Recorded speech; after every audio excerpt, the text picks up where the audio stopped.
সবচেয়ে ক্ষতিগ্রস্ত দলের নাম হচ্ছে বাংলাদেশ জামাত ইসলামী।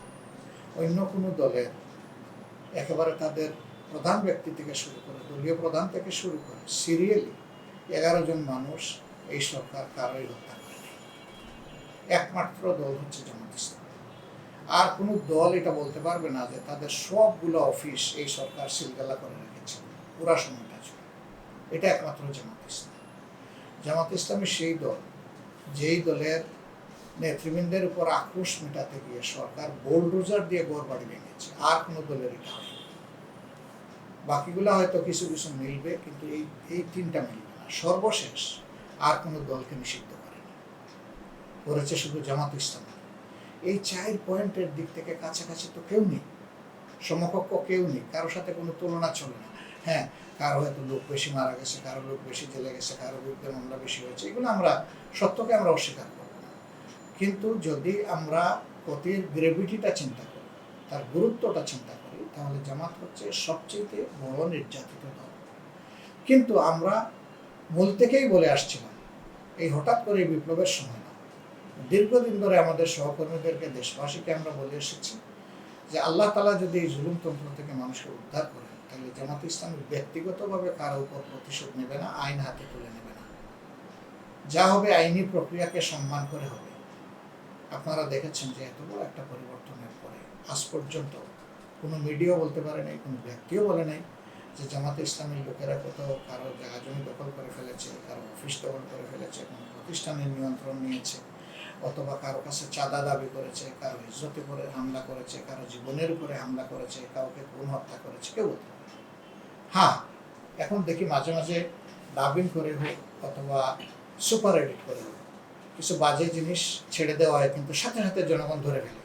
এখন ওয়ার্ল্ডটা কিন্তু বুকার ওয়ার্ল্ড না, এখন ওয়ার্ল্ড হচ্ছে শিক্ষিত সচেতন মানুষের ওয়ার্ল্ড। এই জন্য কেউ ব্ল্যাকমেইল করে বাঁচছেন না, এখন কিন্তু ধরা পড়ে যাচ্ছেন জনগণের জানে। তো এই সমস্ত জিনিসের পরে জামাত ইসলামী এবার যে পর্যায়ের পরিচয় দিয়েছে, এটা জামাত ইসলামের ক্রেডিট নয়, এটা আল্লাহ তাআলা হচ্ছে। আল্লাহ তাআলা সামর্থ্য দিয়েছিলেন বলেই আমরা এটা করেছি, নইলে আমরা পারতাম না। যারা সবচেয়ে বেশি ক্ষতিগ্রস্ত, তারা এবার সবচেয়ে বেশি সবর করেছে, এবং সবর করেছি আমাদের জন্য না, সবর করেছি আল্লাহর ওয়াস্তে, মানুষের জন্য। হ্যাঁ, আমাদের অবশ্যই যারা আমাদের ক্ষতি সাধন করেছে, আমাদের লোকদেরকে হত্যা করেছেন, সেটা বিচারিক হোক, বিচার বহির্ভূত হোক, যেভাবেই হত্যা করেছেন তাদের বিরুদ্ধে মামলা হবে, সেটা আইনি প্রক্রিয়া হবে, তাদেরকে আইনের কাছে সাপোর্ট করা হবে। আমরা সেখানেও আমাদের লোকদেরকে বলেছি যে মামলা করতে গিয়ে একটা লোককেও অহেতুক যে এটার সাথে সম্পর্কিত না তাকে আসামি বানাবেন না। যদি বানান তাইলে আমরা কিন্তু দলীয়ভাবে এটা স্পেয়ার করবো না, এর ব্যাপারে আমরা স্টার্ন অ্যাকশন নেব।